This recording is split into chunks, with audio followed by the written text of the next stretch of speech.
जारी रहेगी जिसमें राहुल गांधी को 2 साल जेल की सजा हुई है और इसी आधार पर राहुल गांधी को आज अदालत से रेगुलर जमानत यानी बेल मिल गई। यानी अब राहुल गांधी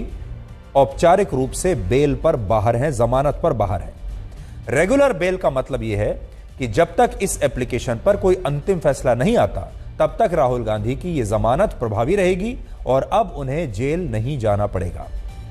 और भी सरल भाषा में अगर मैं आपको बताऊं तो अदालत ने आज इस मामले में सजा के फैसले पर स्टे लगा दिया है, लेकिन कन्विक्शन के फैसले पर अभी अदालत ने कोई रोक नहीं लगाई है। सजा के फैसले पर स्टे लगा है, कन्विक्शन पर नहीं लगा है। कन्विक्शन का मतलब यह है कि निचली अदालत ने राहुल गांधी को मानहानि के जिस मामले में दोषी माना है,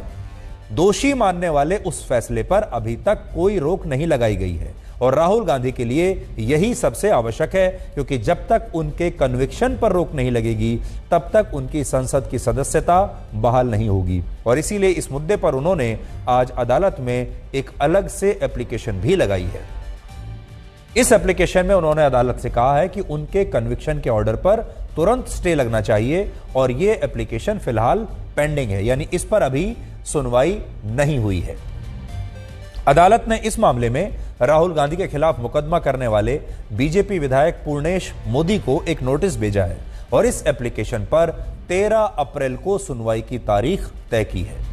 हैरानी की बात यह है कि राहुल गांधी एक तरफ तो यह कह रहे हैं कि वो जेल जाने से डरते नहीं हैं और वो सत्य की लड़ाई लड़ रहे हैं, दूसरी तरफ अदालत में दायर हुई उनकी इस एप्लीकेशन में यह लिखा है कि वो निचली अदालत के फैसले पर जल्द से जल्द स्टे चाहते हैं, क्योंकि इस प्रक्रिया में जितना समय लगेगा उससे उनकी मुश्किलें और बढ़ेंगी। यानी वो शायद अपनी संसद की सदस्यता और सरकारी बंगला खाली करने को लेकर चिंतित दिखते हैं। राहुल गांधी की तरफ से आज एक और अर्जी दायर हुई है जिसमें निचली अदालत के जजमेंट को चुनौती दी गई है, निचली अदालत के फैसले को चुनौती दी गई है और इस अर्जी को आज अदालत ने सुनवाई के लिए स्वीकार भी कर लिया है और 3 मई की तारीख दोनों पक्षों को दी है। यानी इस मामले पर 3 मई को सुनवाई होगी।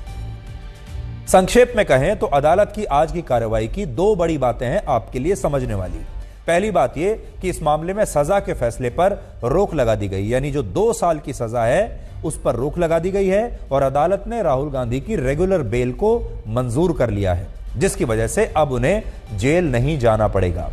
दूसरी अहम बात यह है कि कोर्ट ने अभी कन्विक्शन के ऑर्डर पर स्टे नहीं लगाया है, इसलिए राहुल गांधी की संसद की सदस्यता अभी बहाल नहीं होगी और उन्हें सरकारी बंगला खाली करने से भी फिलहाल के लिए कोई राहत नहीं मिलेगी। यानी संसद भी छोड़ना पड़ेगा और सरकारी बंगला भी छोड़ना पड़ेगा।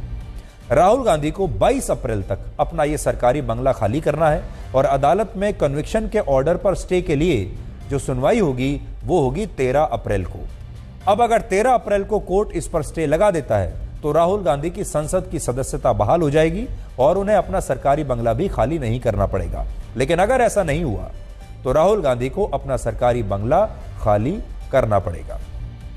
एक और बात, अगर अदालत 22 अप्रैल के बाद स्टे लगाता है तो ऐसी स्थिति में राहुल गांधी की सदस्यता तो बहाल हो जाएगी, लेकिन तब तक राहुल गांधी अपना सरकारी बंगला खाली कर चुके होंगे और उन्हें नए बंगले के लिए फिर से प्रक्रिया पूरी करनी पड़ेगी। आज राहुल गांधी के मामले में कोर्ट की तरफ से कोई सुनवाई नहीं होनी थी, बल्कि आज निचली अदालत के फैसले के खिलाफ सूरत की सेशंस कोर्ट में अलग अलग एप्लीकेशंस सिर्फ दायर होनी थी और इसके लिए राहुल गांधी को आज अदालत जाने की, वहां पर पेश होने की कोई आवश्यकता नहीं थी। लेकिन इसके बावजूद वो अदालत गए और इससे भी बड़ी बात यह है कि वो इस दौरान अकेले नहीं गए, बल्कि उनके साथ कांग्रेस पार्टी के 20 से भी ज्यादा बड़े बड़े नेता बस में बैठकर अदालत के लिए उनके साथ रवाना हुए। अदालत में ये लोग मौजूद थे, इनमें उनकी बहन प्रियंका गांधी वाड्रा भी थी। राजस्थान, छत्तीसगढ़ और हिमाचल प्रदेश के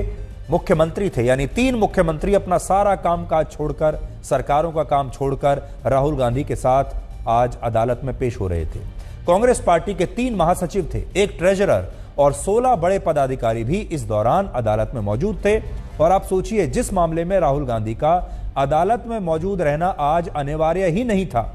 उस मामले में अर्जियां दायर करने के लिए कांग्रेस पार्टी के तमाम बड़े नेता सूरत की इस कोर्ट में पहुंच गए और शायद यही वजह है कि आज अदालत को राहुल गांधी से यह कहना पड़ा कि 13 अप्रैल की जो सुनवाई है उसमें कोर्ट में आपका मौजूद रहना जरूरी नहीं है। तो सोचिए, अदालत भी घबरा